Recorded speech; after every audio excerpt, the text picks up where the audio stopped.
Welcome to this episode of Eureka, which is a Shanti Swaroop Bhatnagar Award special. As you all know, it's the highest award for scientific work given in India. And our guest today is Dr. Vatsala Thirumalai.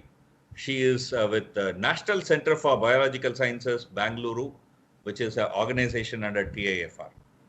Thank you for being with us in this show. And first of all, please accept our congratulations for this highest scientific award of India. And I'm sure you and your students and your department will do a lot more work and bring international fame to India. Thank you for being with us in the show, sparing time. Thank you so much, Dr. Venkateswaran. Thank you so much. It's my pleasure being on here. When you say that the movements happen because of certain kind of neural circuitry, so we are imagining for example, the brain to be some kind of a command center or let's say a centralized computer, and all the nerves are some kind of a cable. And at the end are muscles which twist and tweak. With that, some movements are happening. How this neural network is actually built?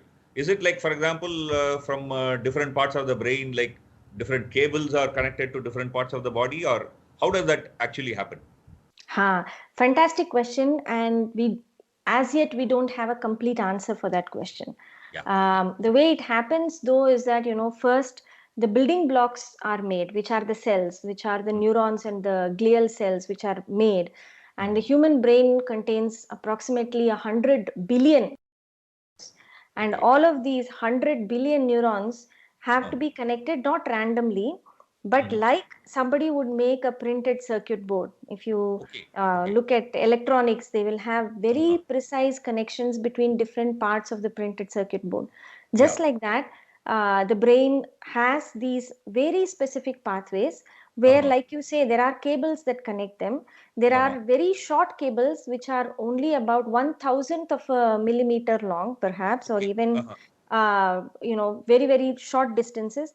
And then there are connections which go even for a meter long. So the connections, for example, from our spinal cord to the leg muscles for a tall human being who's about, let's say, 6 feet tall, the cable runs from the lower back all the way along their legs. So that's a very long distance. And yet these are very precise connections that they make with the muscles as well as with the other nerve cells in the brain and the spinal cord. And, we haven't figured out all of the rules, how these things are made, how is it that the specificity is made. That's actually one of the angles that my lab is looking into. But yeah, that's one of the wonders of the remaining wonders to be figured out. Yeah, okay. I mean, after all, understanding how our brain works and how our brain is able to coordinate this complex thing called human body, or in fact, actually not just human body, but in fact, I suppose any living being is a very complex system, right? I mean, even with a small living system with small brain might also be very complex than some of the biggest computers that we have in terms of the way it works, right? I mean, so complexity is certainly a very important challenge. Let me ask you this question that you are studying specifically about something called motor neurons. Yeah, so neurons are like a general name that we have given for cells in the brain, kind of a special name for the cells in the brain, right? Correct. So how are these, first of all, neurons themselves are different from other parts of the other cells? How is it special? What is so special that we need to classify them as a separate name with a category? Right. So, as you correctly pointed out, there are special cell types in the brain.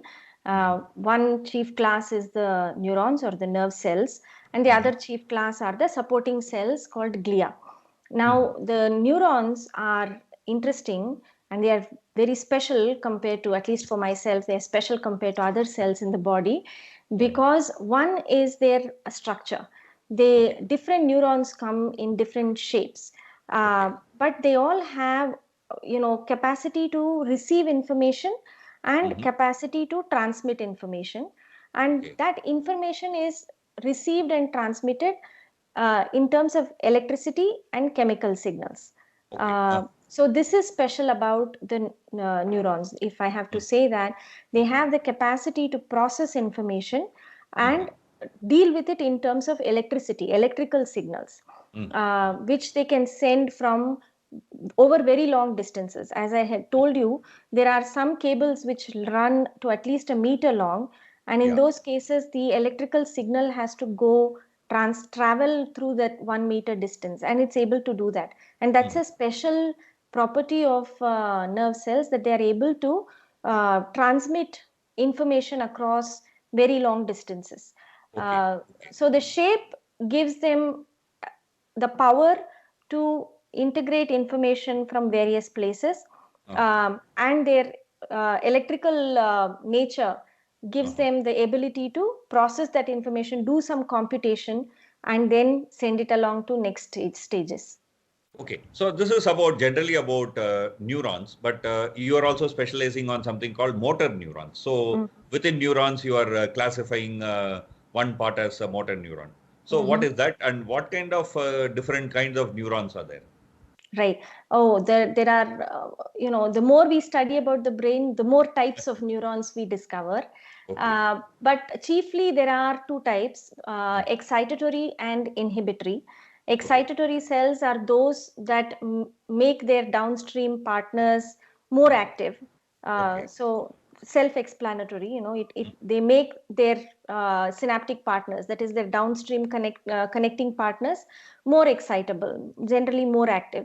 And the inhibitory neurons are ones that do the opposite. They try to suppress the activity and generally lead to lesser amounts of electrical activity. So something like, for example, in a school, there are backbenchers who make the whole classroom jump I in. would call the backbenchers actually excitatory, and the Yeah, front benchers excitatory, and the class monitor as somebody who is calming down, right? inhibitory. Exactly, Yeah. exactly. The teacher Okay. may feel otherwise. But yeah, reality is like that. Yeah, that's true. So, Yeah. so these are the two broad classes, and then among these types, there are specific other types based on where they are present in the brain or the spinal cord. The motor neurons are the ones that are the final gateway of the nervous system. So, I whatever the see. nervous system has to do, Uh-huh. it has to see. If you think about it, the way you interact with the environment is Uh-huh. by making a movement. Yeah. Whatever signals you receive, you either run or walk or you talk or you write, in whatever way you're expressing yourself, Uh-huh. you're expressing by means of a movement, Yeah, be it something. movement of your vocal cord or your finger muscles, or getting up and walking or dancing, whatever it is, it's a movement. And for movement, a I mean, muscle. even when, for example, you are emotionally surcharged and you are starting to cry, actually there is movement, right? I mean, whether Exactly. it is emotion, so the bodily movement is not only for walking or jumping, but anything that we do somewhere, some part of our Somewhere body has to some move. Huh? muscle has to twitch. Mm-hmm. Exactly. So, and the motor neuron is the one that is responsible for making the muscle twitch. Okay. So if you think about it, there is the brain, the spinal cord, and in the spinal cord are these motor neurons. The Uh-huh. motor neurons send the cable outside of the spinal cord, and Okay. it goes to the muscles and Uh-huh. then makes the muscle twitch. Uh-huh. And so whatever the brain may do, it's finally up to the motor neuron to decide what the body has to do.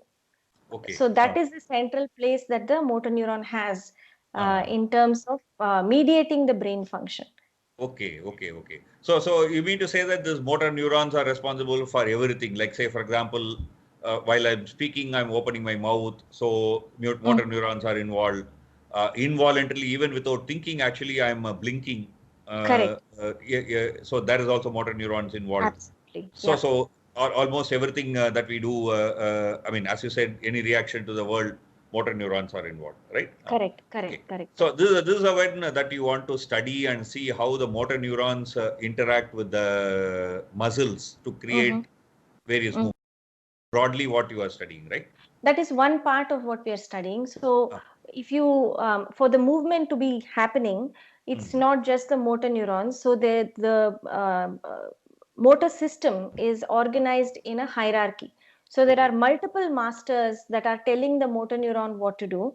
Motor Uh-huh. neuron itself has some autonomy to decide what to do, but then there are circuitries on top of the motor neuron which are constantly telling it what to do and how to do it. And this motor hierarchy is what we are interested in.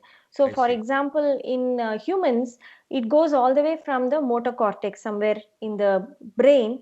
The motor cortex sends inputs to the spinal cord, to the motor neurons, and there is cerebellum, basal ganglia, there are hindbrain neurons. So there is a whole bunch of, if you think, it's like a complex office where people are sitting in different departments and telling finally what has to happen. Okay. And then the motor neuron is the person who is responsible for actually making the things happen. But before that, there is a whole range of things to plan, to select movements. For example, you and I are sitting here, Yeah. we are receiving a number of different signals at the same time. Maybe suddenly you hear a crash outside your window. If it's a smaller crash, you may not stop this interview and go and check at the window what the crash is. But if Yeah. it's a very loud crash, you'll say, okay, let's stop it there, I want to go and check what is there. So there are decision making processes happening which will determine your motor actions, whether you have to get up and go, whether you have to stay there. These are decision making steps which happen in the brain. And after the decision is made, if the decision is to get up and go, then also the brain needs to plan how you have to get up, which side you have to turn, where you have to go. All of these things need to be planned and executed by circuits in the brain. And then those commands come down to the spinal cord and then on to the motor neurons, and then the motor neurons are responsible for moving whichever muscle to bring about the movement. So there are, although I've said it as though we understand everything about it, we don't. For every step of what I've told you, there is a whole field of neuroscience that is focused on understanding how it happens. Decision making, for instance, is a very, very interesting topic. So are all the other topics that I talked about. Everything has bunch of researchers working on them. Quite obviously, I mean, this is a field in which we have entered into exploring. I mean, after all, although people have been speculating about brain for quite a long time, we have had tools only in the recent past to explore. We'll take a very short break. It's a very, very interesting conversation. After the break, we'll continue. Keep watching Eureka. After the break, this very wonderful, insightful conversation will continue.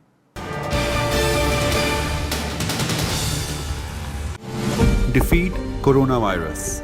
Let us always remember, wear a mask, wash hands, follow physical distancing. Together, we'll succeed. Together, we'll win against COVID-19.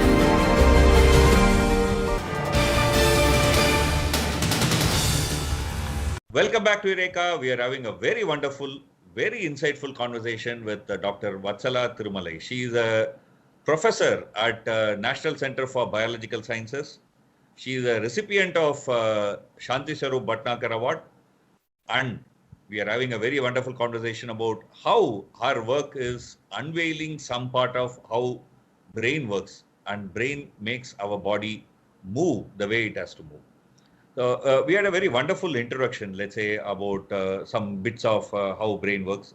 How do we find it out? I mean, it's not easy to see, for example, the electrical signal flowing from brain to some part of your body or things like that. So how do we even know that this is what is actually happening? Mm-hmm. So in neuroscience, model organisms play a very important part. So organisms or animals which are well suited for the particular neuroscience question that one is studying. In fact, in the 1960s and 70s, scientists used to go on expeditions, go or deep sea diving, looking for interesting marine creatures that they can bring back to the lab and study. For example, many of the key discoveries regarding how action potential, the basic signaling of neurons, how that is generated, was made in squid, the marine animal, because it has a very giant axon. The cable that you talked about, the cable in the squid, there is one particular cable which is very, very thick, about a millimeter across. So it is, because it is so big, it's easy to poke needles into it and Ah, record the electrical signals. So they mm, thought that this is a wonderful model organism for working out how the electrical transmission happens. mhm, Like that, there are other organisms which are well suited for other questions that one may have in neuroscience. mm, And that's why, we choose model organisms based on what we want to study, what is the question we want to study. okay. In India, for example, neurobiology actually has a very famed history, and Uh-huh. one of the first famous neurobiologists was Professor Obaid Siddiqui in TIFR, and Yeah. he used this fruit fly Ah, for neurobiology studies to look at memory and learning, uh-huh. because the fruit fly is very useful for doing genetics. Okay. So you can knock out or mutate genes, you can make mutants, and then you can ask if the mutant has impaired memory. if Mhm. if it does have impaired memory, then why is it, what is the gene that it's lacking, what is Mm. the function of that gene, and so on and so forth. So Okay. there are different model organisms that people use, and that is how we dissect out the different questions. Okay. What is the model organism that your lab chooses to work on? So we use zebrafish, which Uh-huh. are very small freshwater fish. Actually, Uh-huh. they used to be found in many places across India. Okay. Sadly, the recent survey has revealed that many of those habitats are lost. I see. That the fish are not found there anymore. Uh-huh. The reason why we use this zebrafish is, one, it's a vertebrate. That Uh, means it has a backbone just like us. okay. Okay. In biology, there is two different Yeah. major classes: invertebrates and vertebrates. Uh, Invertebrates like the fruit fly I talked about, yeah. and vertebrates. In vertebrates, the structure of the body, the structure of the brain, and the nervous system as a whole is well conserved Mm, compared to human beings. So, mm. the many parts of the brain that we look at are similar to what you may see in a So human. something like, say, for example, the Apple phones are of one kind and Android phones are of other kind. Correct. So Correct. there is a commonality, right? I mean, the app that you develop for Android phone, it can fit in any Android phone, but whereas the Apple phone, you'll have to think of something different. That's how the Correct. vertebrate and invertebrate are distinct and have a different structure of brain and muscle connection, right? Yeah. Right. So, although I must put in here that although the body plan of invertebrates is maybe different, Uh, there are still fundamental biological principles which that are same. are operating in invertebrates the same way Same. as in humans. So, Mm. for example, the genetics, there is a lot of gene Yeah. conservation between Drosophila and humans. So, whatever you find in Drosophila could enlighten how the human body functions. Yeah. Yeah. So coming back to zebrafish, Uh, so that is one reason, that it's a vertebrate. It has very similar nervous system organization like we do, very mm. similar fates of how the nervous system develops. So if you want to understand how the neurons are born, how they are connected, many of the processes that happen are similar between zebrafish and humans. The third major advantage is that it is transparent in the early life stages. So Transparent. So it's it's like a transparent, see-through. Huh? it's see-through, and then Okay. slowly it becomes translucent, and then it becomes opaque as it becomes an adult. Uh, But the early life stages, you can see through the skin and okay. look at Okay. the cells as Uh, they are developing or as uh, they are functioning. So that is one major advantage for us, because there are proteins that you can put in the zebrafish uh, which will tell you when a neuron became uh, electrically active.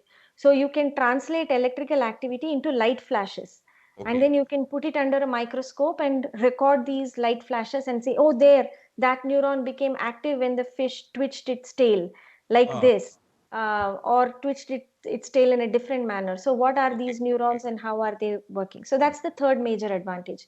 And there is yet another advantage, which is that it's got a smaller nervous system. It's got only about 100,000 neurons in the larval stages, I see. uh, which is a very, very reduced model compared to human beings. I talked about 100 billion neurons in humans, right?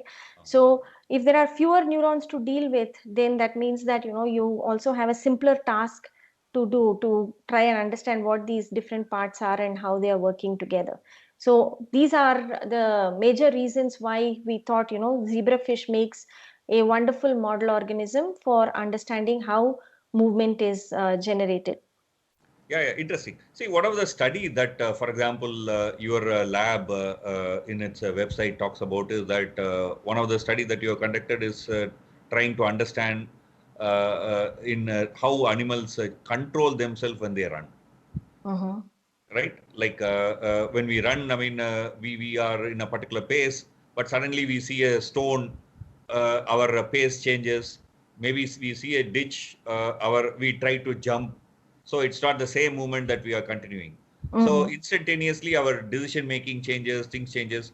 So it's about something like that. I mean, you have worked on your lab, right? So Mm. can you explain what it is? What have you Sure. found from that? Sure. So, in our early part of the conversation, we talked about the different parts of the brain and the roles that they play for making movement possible, right? Now, one of the dogmas in the field was that the speed at which an animal moves is set by the brain. And then once the brain decides that this is the movement and this is how fast I need to run, the command is sent to the spinal cord, where there are speed selective modules.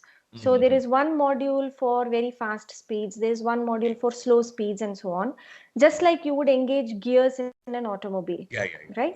So then what the prevailing thought in the field was that, you have this command that's generated up in the brain, and then it selects the gear at which the animal has to move, tells the module that this is the speed, and then the rest of the thing is spinal cord's responsibility for making the particular speed of movement happen. Now, what we found was that uh, it's not so simple as that. That there is enough autonomy within the spinal cord, especially within the motor neurons, which until now were thought of as, just passive receivers of signals, and then they have to make the muscles move. That's all their Something like a job post is. office. You receive a post and you just pass on, right? Correct. Uh, Exactly. uh-huh. But what we found was that it was not so simple as that, that the motor neurons can, at the very last moment, even after the brain has set the speed, even after it has engaged the speed modules and so on, the motor neurons can be activated at a higher level and Okay. increase the speed. Uh-huh. So what we found was, the fish swim by flapping their tail left and Uh-huh. right. Uh-huh. So under normal speeds, maybe they twitch their tails like this. If the Okay. motor neurons are activated at a very high level, Uh-huh. the um, tail twitches to a greater degree, and Okay. So then it moves faster.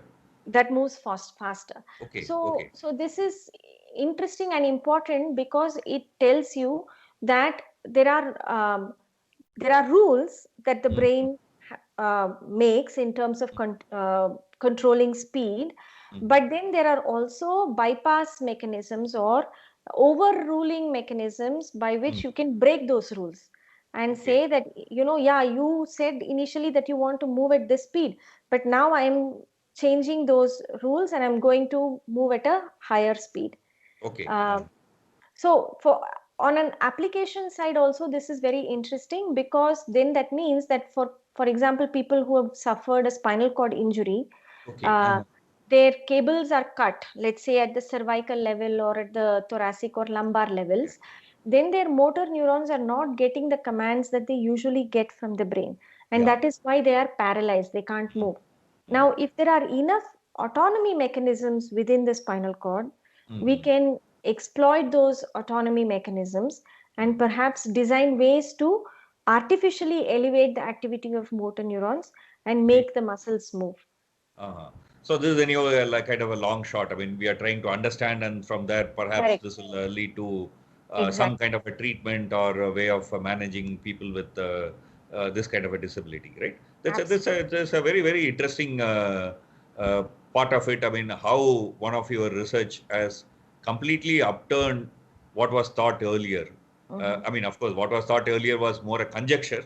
So, but a large number of people thought that was perhaps the right kind of conjecture, and how your specific study is being able to displace it with a better understanding. So, can you share with us any other interesting result that come out of your research till now? Right. So the citation also talks about cerebellum. And as I said, we are interested in the whole hierarchy, not just the motor neuron spinal cord, but also the different way stations that happen in between the brain and the motor neurons. And one of the USPs of my lab is that, we can record from single nerve cells in the brain of the larval zebrafish. I mean, the larval zebrafish is only about 1 to 2 millimeters, maybe up to 4 millimeters long. But we can put it under the microscope and we can insert electrodes into the brain and we can monitor what every single neuron is doing. And the use of that is that it gives you greater resolution in terms of what different nerve cells in the brain are doing, both in terms of the quantum of electrical signal as well as in time. You can say within a millisecond what happened. So what we did with the cerebellum is that we recorded from single neurons within the cerebellum called Purkinje neurons, and we looked at it while the animal was awake and was able to generate movement commands. So we have a way of monitoring movement commands from the spinal cord, and we have a way of monitoring the electrical signal of the cerebellar neurons. And we found that these neurons are like light switches. They have two different positions. The light switch can go in on or off position. Like that, these neurons had an up and a down state. And their activity, electrical activity, was completely different in these two states. In one state, they were more engaged with the motor movements happening. Means they were listening into what the body was doing. But in the other state, their activity was divorced from what was happening with the motor end of things. So that means that, even single neurons have the capacity to modulate their activity going from one state to another, sort of like when we tune radio, to different stations. So maybe these neurons also have a way of tuning themselves to different parts of the brain, what is happening at the motor end, maybe what is happening at the sensory end, and so on and so forth. Very, very, very, very interesting. And in fact, I mean, as we were pointing out, yes, you were also pointing out that this is a emerging field where we are starting to learn some fundamentals, and we are laying down initial understanding. We are getting better and better every day. And it's wonderful that you have also received this national award. So how did you feel when you received this national award? I couldn't believe it. I don't know. I wasn't expecting it, though I knew that I was getting nominated for it. It's very cliched, but in science, you don't really work for awards. Your work is your award. And so when it comes, it's a sweet surprise of recognition, people calling in to wish you, your friends, and even those who are not in science taking notice of what you're doing. So in that sense, it's very, very good that there is just greater awareness of science and neuroscience in the country, research in the country, like you said, that wonderful things are possible here in our country. In fact, we are one of a handful of labs across the world who can record from neurons in the zebrafish larvae. So that kind of expertise is possible in our country, and that's a hopeful message. And so in that sense, it was a positive, good thing to happen. Nice, thank you. And once again, please accept our congratulations. And with this, we may have to end this conversation for want of time. There are a lot more we can discuss, but we have only so much of time for this particular program today. Thank you for being with us in the show. Keep watching Eureka. We'll come back with another interesting conversation next week, same time. Thank you. Thank you so much for the opportunity.